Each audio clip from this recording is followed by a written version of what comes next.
Today I'm going to be opening up a G.I. Joe Reaction Plus Jinx figure from Super7. Again, this is one of those that is not from Hasbro per se. It is by a licensee that makes these figures that are very much like the original 3 3/4 inch O-ring figures from the 80s.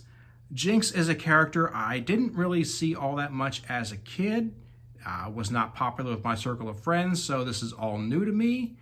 And I didn't really have any particular attachment to any style that was available in the 80s, which meant I didn't need to get a vintage figure. In this case, it actually works out pretty well for me to get the reproduction. There's not an accessory that I really need to get. There's not an outfit that I really feel like is the one that I'd prefer. So this, to me, is as good as any vintage 1987 figure.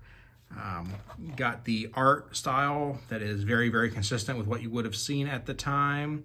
Accessories with the figure there. I gotta flip it over. And we've got a file card and the other figures available in the Super7 line as of when this figure was made.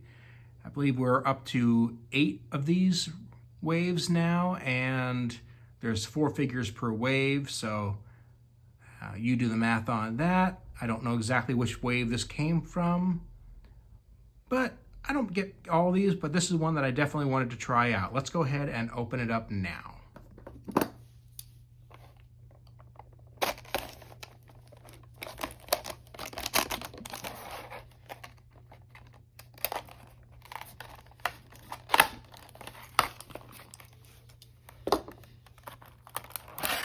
Okay. I'm going to pop out the accessories first. We have 2 of these mallet type weapons.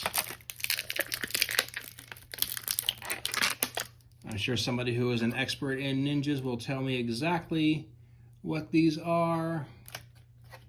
But in the meantime, pop out Jinx herself. This figure does not come with a stand, which is fine because I never use those. Nice bold color of red with a very slight orangish hue on there. Some people get really upset over the fact that the reaction figures don't have any paint on the screws there. It doesn't blend in with the rest of the plastic. That doesn't bother me. I can't really tell you why. It just doesn't. The head moves in all directions. I like the G.I. Joe emblem on the side of the martial arts costume. The dragon on the front has a lot of detail. I think my favorite part is probably the shoes. Definitely cool. Again, we've got standard range of motion for any O-ring figure. I give it a slight little tug.